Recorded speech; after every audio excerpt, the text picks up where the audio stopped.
अब आप श्रद्धा भाव से बैठकर यह संपूर्ण सिमंतक मणि की कथा सुनिए।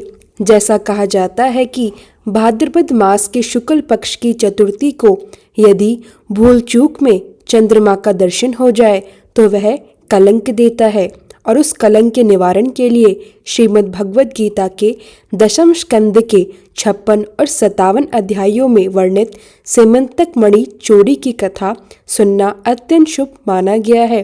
तो अब आप पूरे मन से पूर्ण शांति और श्रद्धा के साथ इस कथा का श्रवण कीजिए। ओम गम गणपते नमः। ओम श्री गुरुभे नमः। ओम श्री सरस्वते नमः। श्री शुकदेव जी महाराज कहते हैं, हे परीक्षित, कभी सत्यराजित नाम के एक पुरुष ने भगवान श्री कृष्ण पर झूठा कलंक लगाया था, और जब उसे अपना अपराध समझ आया तब उसने सिमंतक मणि सहित अपनी कन्या सत्यभामा भगवान श्री कृष्ण को समर्पित कर दी थी। यह सुनकर राजा परीक्षित ने पूछा, भगवान, सत्यराजित ने श्री कृष्ण का ऐसा कौन सा अपराध किया था? उसे सिमंतक मणि कहाँ से मिली और उसने अपनी कन्या उन्हें क्यों दे दी? शुकदेव जी बोले, हे परीक्षित, सत्यराजित भगवान सूर्य का बहुत बड़ा भक्त था। उसकी भक्ति से प्रसन्न होकर स्वयं सूर्यदेव ने अत्यंत प्रेम पूर्वक उसे सिमंतक मणि प्रदान की। जब सत्यराजित उस मणि को अपने गले में धारण करता तो वह इतना उदासित हो उठता कि मानो स्वयं सूर्यदेव ही प्रकट हो गए हों। एक बार सत्यराजित द्वारका आया। उसकी तेजस्विता इतनी प्रखर थी कि लोग उसे पहचान ही ना सके। दूर दूर से लोग उसे देखकर चकित हो उठे। मणि की चमक से आंखें तक चौंधिया गई। लोगों ने सोचा, निश्चय ही सूर्य भगवान स्वयं उसके रूप में आ गए हैं। वे तुरंत भगवान श्री कृष्ण के पास जाकर बोले, शंख चक्र गदाधारी नारायण, कमल नयन दामोदर, यदुवंश के गौरव श्री गोविंद, आपको हमारा प्रणाम है। प्रभु, आपकी दिव्य प्राप्ति के लिए देवता भी ललायित रहते हैं। लगता है कि आज सूर्य नारायण आपका दर्शन करने आ रहे हैं। श्री कृष्ण यह सुनकर मुस्कुरा उठे। उन्होंने हंसते हुए कहा, यह सूर्यदेव नहीं, सत्यराजित है। सिमंतक मणि की चमक के कारण ऐसा प्रतीत हो रहा है। सत्यराजित अपने घर पहुंचा। वहां उसके शुभागमन पर बड़ा उत्सव चल रहा था। उसने ब्राह्मणों द्वारा उस मणि को एक मंदिर में स्थापित करा दिया। कहा जाता है कि उस मणि से प्रतिदिन 8 बार सोना प्राप्त होता है। जहाँ वह स्थापित रहती वहाँ ना दुर्भिक्ष, ना महामारी, ना ग्रह पीड़ा, न सर्प भय, न मानसिक शारीरिक कष्ट, कुछ भी अशुभ नहीं होता था। एक बार श्री कृष्ण ने सहज भाव से सत्यराजित से कहा, तुम इस दिव्य मणि को अपने राजा उग्रसेन को अर्पित कर दो। परंतु सत्यराजित अत्यंत लोभी था। उसने भगवान की बात की अवहेलना कर दी। एक दिन सत्यराजित का भाई प्रसेन उस दिव्य मणि को गले में धारण कर घोड़े पर बैठकर शिकार खेलने वन में चला गया। उस वन में एक सिंह ने घोड़े सहित प्रसेन को मार डाला और मणि छीन ली। जैसे ही वह सिंह गुफा में प्रवेश करने लगा, उसी समय जामवंत ने उस सिंह को मारकर मणि अपने बालकों को खेलने के लिए दे दी। जब प्रसेन नहीं लौटा तो सत्यराजित ने बिना सोचे समझे श्री कृष्ण पर आरोप लगा दिया। निश्चय ही श्री कृष्ण ने ही उसे मारकर मणि ले ली होगी। लोग आपस में कानाफूसी करने लगे।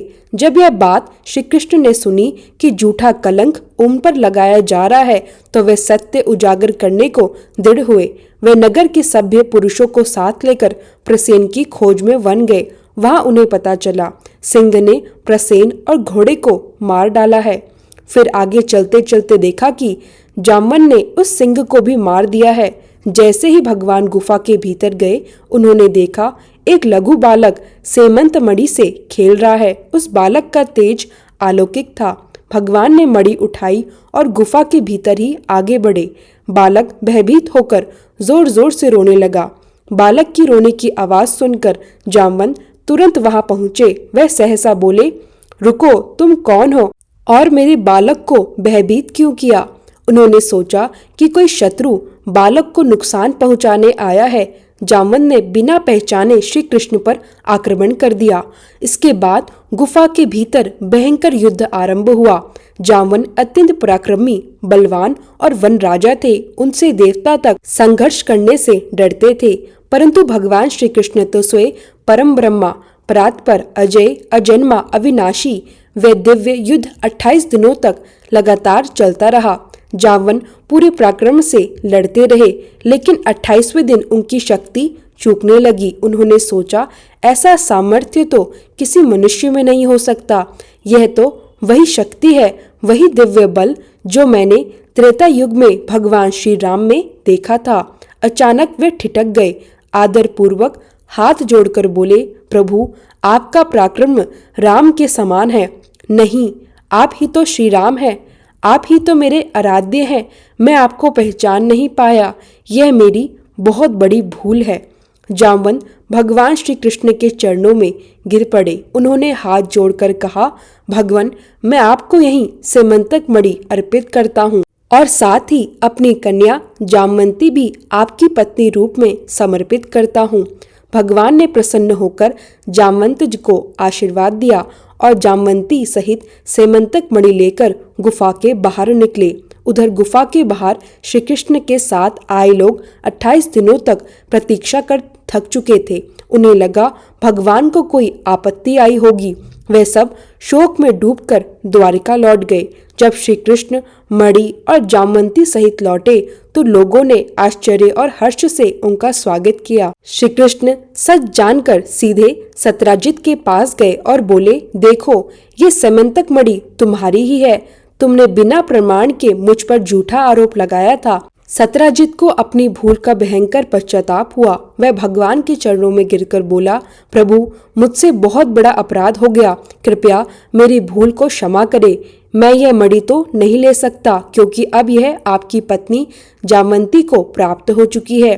मेरी कन्या सत्यभामा भी मैं आपको समर्पित करता हूँ, आप ही उसके योग्य हैं। भगवान ने करुणा से उसे क्षमा कर दिया। सत्राजित की भूल क्षमा करने के बाद भगवान श्री कृष्ण द्वारिका लौट आए। सब जगह हर्ष और उत्सव का वातावरण था। लोग एक दूसरे से कहते, देखो, प्रभु निर्दोष थे, उन पर लगाया गया आरोप कितना गलत था। लेकिन यही प्रसंग यहीं समाप्त नहीं हुआ। एक और बड़ा झूठ आरोप भगवान पर लगने वाला था। सेमंतक मणि की घटना के बाद कुछ समय बीता और सत्राजित के भाई प्रसन्न जंगल में शिकार के लिए गए, लेकिन प्रसन्न घर वापस नहीं लौटे। कुछ दिनों बाद उनका शव जंगल में मिला और उनकी अंगूठी तथा आभूषण कहीं दिखाई नहीं दिए। यह खबर पूरे नगर में फैल गई। लोगों ने अनुमान लगाना शुरू किया, कहीं यह काम कृष्ण का तो नहीं, सत्राजित से मनमुटाव की वजह से बदला तो नहीं लिया। धीरे धीरे यह अफवाह फैलने लगी कि प्रसन्न की हत्या भी श्री कृष्ण ने की होगी। लोगों के मन में फिर से संदेह उत्पन्न हुआ। कई लोग सत्राजित के पास जाकर बोले, जिस तरह सेमंतक मणि के लिए आरोप लगा था, अब प्रसन्न के वध के पीछे भी श्री कृष्ण का हाथ है। आपको फिर से सत्य जानना चाहिए। सत्राजित इस बार भी संशय में आ गया। उसने डरते डरते श्री कृष्ण से प्रश्न किया, प्रभु, मेरे भाई प्रसन्न का वध किसने किया? लोग कहते हैं कि इसका कारण भी आप हैं। ये सुनते ही भगवान ने बिना क्रोध किए शांत भाव से कहा, सत्राजित, मैं सत्य को उजागर कर दूंगा, चलो मेरे साथ जंगल में। भगवान दिव्य दृष्टि से मार्ग देखने लगे। जंगल में आगे बढ़ते बढ़ते वह एक गहरी घाटी तक पहुंचे। वहां उन्हें प्रसन्न के मृत शरीर के पास एक विशालकाय सिंह के पंजों के निशान मिले। कृष्ण बोले, देखो सत्राजित, इस सिंह ने प्रसन्न का वध किया है। अब सभी लोग सिंह के पैरों के निशान का पीछा करते हुए एक गुफा तक पहुंचे। गुफा के भीतर उन्होंने देखा उसी सिंह का भी शरीर पड़ा हुआ है और उसके पास एक महाबली बलवान व्यक्ति खड़ा है। उस व्यक्ति का नाम था जामवंत, जिसने सिंह को मारा था और सेमंतक मणि प्राप्त कर ली थी। यही कारण था कि सेमंतक मणि पहली बार प्रसन्न के पास थी, फिर सिंह के पास गई और फिर जामवंत के पास पहुंची। भगवान श्री कृष्ण ने सबके सामने पूरे घटनाक्रम का विस्तार से वर्णन किया। प्रसन्न को सिंह ने मारा, सिंह को जामवंत ने मारा और मणि जामवंत के पास पहुंच गई।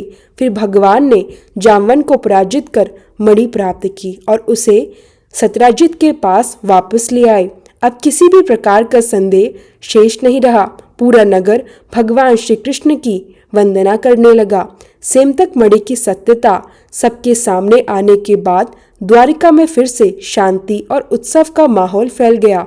भगवान श्री कृष्ण की कीर्ति चारों ओर गूंजने लगी। लेकिन इस अद्भुत कथा का एक और रहस्य अभी बाकी था। कुछ समय बीतने के बाद सेमतक मणि फिर से गायब हो गई। सत्यजित अपनी कन्या सत्यभामा को भगवान को समर्पित कर चुका था और मणि अब यथाविधि सुरक्षित रखी गई थी। एक दिन सत्यजित घबराकर द्वारका पहुंचा और बोला, प्रभु, सेमतक मणि फिर से गायब है। लोग फिर से मुझे दोष दे रहे हैं, कहते हैं कि घर में चोरी हुई होगी। कृपया इस बार भी मेरी सहायता करें। भगवान ने उसे शांत किया और कहा, चिंता मत करो, सत्य कोई ना कोई मार्ग अवश्य दिखाता है। इसके बाद श्री कृष्ण ने दिव्य ध्यान लगाया। उन्होंने देखा मणि को इस बार चुराया था सत्यजीत का दामाद शत्रुघ्न ने। सत्यजीत के साथ रहने वाला यह दुष्ट छिपकर मणि लेकर भाग गया था। शत्रुघ्न मणि चुराकर जंगल की ओर भागा, लेकिन वहां एक विशाल सिंह ने उस पर हमला कर दिया। दुष्ट वहीं मारा गया और फिर मणि फिर से जंगल में छूट गई। यही नहीं, उस मणि को बाद में एक भयंकर दानव ने उठा लिया। उस दानव का नाम था सत्यक, जो रूप बदलने में माहिर था और मणि की शक्ति से अत्यंत बलवान हो गया था। सत्यक दानव के हाथ लगते ही सेमतक मणि उसके लिए शक्ति का स्तोत्र बन गई। रोज रोज वह किसी न किसी नगर में अनर्थ, भय और विनाश फैलाने लगा। लोगों में अफवाह फैल गई। फिर मणि के कारण संकट आ गया। सबने मिलकर विनती की, भगवान कृष्ण, द्वारका की रक्षा कीजिए। यह दानव मणि के साथ इधर उधर घूम रहा है। श्री कृष्ण तुरंत रथ लेकर दानव का पीछा करने निकल पड़े। जंगल के एक बड़े टीले पर सत्यक दानव को देखा गया। उसके शरीर से अग्नि के समान प्रकाश निकल रहा था। वह मणि को अच्छे से पकड़कर खड़ा था। श्री कृष्ण ने उसे पुकारा, अरे दुष्ट, यह मणि तुम्हारी नहीं है, इसे तुरंत छोड़ दो। पर दानव गर्जना करते हुए बोला, कृष्ण, मैं अब अजय हूँ। मणि की शक्ति ने मुझे अमर बना दिया है। मुझसे कोई देवता, मानव, असुर नहीं जीत सकता। फिर दानव ने भगवान पर आक्रमण कर दिया। वन के भीतर पहाड़ों जैसी टक्करों गूंजने लगी। दानव अत्यंत बलवान था, लेकिन भगवान की दिव्य चक्र शक्ति के सामने अधिक देर टिक न सका। श्री कृष्ण ने सुदर्शन चक्र धारण किया। चक्र ने एक ही वार में दानव का अंत कर दिया। दानव सत्यक वहीं धराशायी हो गया और सेमतक मणि फिर से सुरक्षित प्राप्त हो गई। भगवान ने उसे हाथ में लेकर कहा, सत्य का मार्ग भले देर से मिले, लेकिन मिलता अवश्य है। दानव सत्य का अंत होने के बाद भगवान श्री कृष्ण ने सेमतक मणि को अपने हाथों में उठाया। उस मणि में अद्भुत तेज था, मानो सूर्य का प्रकाश भीतर समाया हो। भगवान ने मणि को सुरक्षित लेकर द्वारका लौटने का निर्णय किया। जैसे ही भगवान द्वारका पहुंचे, पूरे नगर में उत्सव सा माहौल छा गया। लोग दौड़ते हुए आए। उनके पीछे पीछे महारानी रुक्मिणी, सत्यभामा, सभी गृहस्थ और परिचित उपस्थित हुए।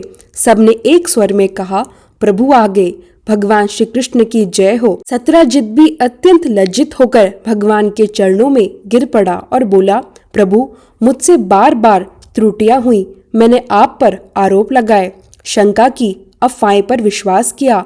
कृपया मुझे क्षमा करें। श्री कृष्ण मुस्कुराए और बोले, सत्यजित, जब मन में भय होता है तब शंका स्वाभाविक होती है। जो हुआ उसे भूल जाओ। सत्य ने हर बार स्वयं को सिद्ध किया है। सबके सामने भगवान ने घोषणा की, यह मणि अब किसी मनुष्य के पास नहीं रहेगी। जिस वस्तु से बार बार विवाद, शंका और संकट उत्पन्न हो, उसे त्याग देना ही श्रेष्ठ है। भगवान ने सेमतक मणि को राजकोष में सुरक्षित रखवा दिया, जहां वह किसी के निजी अधिकार में ना रहे। इसके बाद द्वारका में आनंदोत्सव मनाया गया। नगरवासियों ने दीप जलाए, नृत्य गीत हुए और भगवान की जय जयकार से पूरा नगर गूंज उठा। इस पूरी कथा से हमें 3 प्रमुख शिक्षाएं मिलती है। पहला, बिना प्रमाण किसी पर आरोप न लगाएं। अफवाहें सत्य नहीं होती। आज भी गलतफहमी रिश्तों को नष्ट कर देती है। दूसरा, सत्कर्म का फल अवश्य मिलता है। ईश्वर देर करते हैं पर अंधेर नहीं करते। तीसरा, बुधवार व्रत का महत्व। बुधवार व्रत करने से रोग मिटते हैं, कलेश दूर होते हैं, धन समृद्धि बढ़ती है, घर में सुख शांति आती है और बाधाओं का निवारण होता है। सबसे बड़ी बात, गणपति बप्पा स्वयं भक्तों के मार्ग से सभी विघ्न दूर करते हैं। इस प्रकार सीमंतक मणि का रहस्य, दानव सत्तिक का अंत, सत्राजित का शुद्धिकरण और भगवान श्री कृष्ण का दिव्य न्याय, पूरी कथा पूर्ण होती है। प्रेम से बोलिए जय श्री कृष्णा, जय गणेश देवा, बुधवार व्रत की जय हो।